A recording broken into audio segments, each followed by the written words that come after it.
Hai, Assalamualaikum. Okey, untuk Ramadan yang ketiga dan keempat, Kak Zai 2 hari ni memang buat kuih ni je.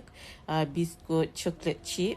Okey, hari ni Kak Zai nak sedekah resepi dan ilmu untuk cookies ni sebab ada yang buat tak jadi. Okey, insyaAllah kalau ikut follow Kak Zai punya resepi ni, follow dia punya suhu dan masa, insyaAllah jadi. Okey, Kak Zai sedekahkan dan dengan dia punya tips tu semua ada kat ujung video. Okey, follow tau. Ini kali keempat Kak Zai punya adunan. Sebab anak pun nak balik asrama, so kita buat lebih. Dia nak buat balik asrama. Okey, boleh follow video seterusnya. Okey, mula-mula make sure masukkan 250 gram butter. Kak Zai pakai butter apa? Buttercup. Okey, yang ni memang Kak Zai pakai buttercup.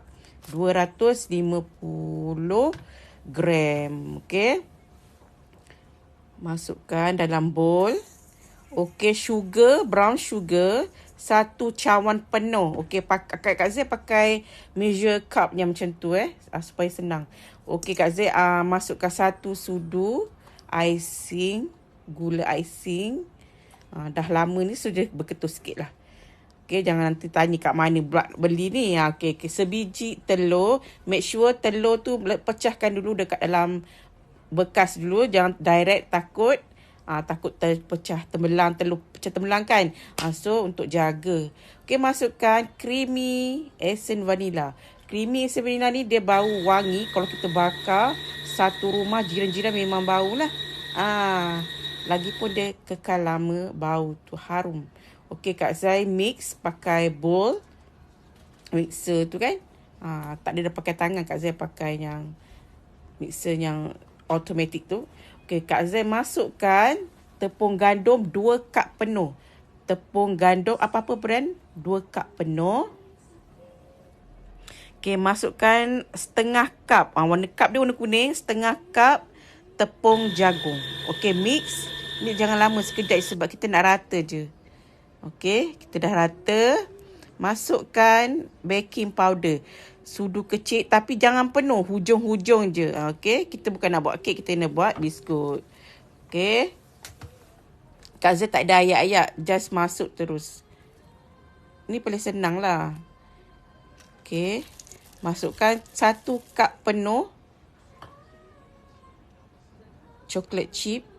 Okey, yang saiz besar sikit lah. Okey, kita sudukan dia macam ni. Senang je, ni anak buat lah. Dia nyari request sebab tu Kak Zai buat.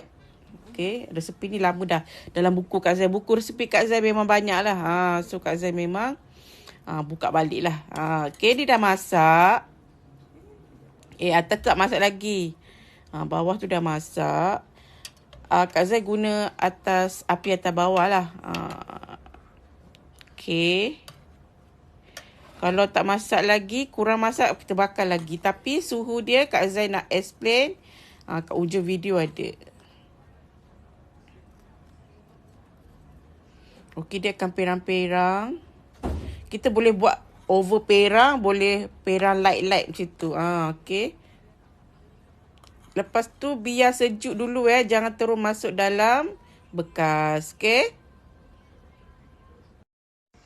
Okey, suhu dia lebih kurang 150 ke 160.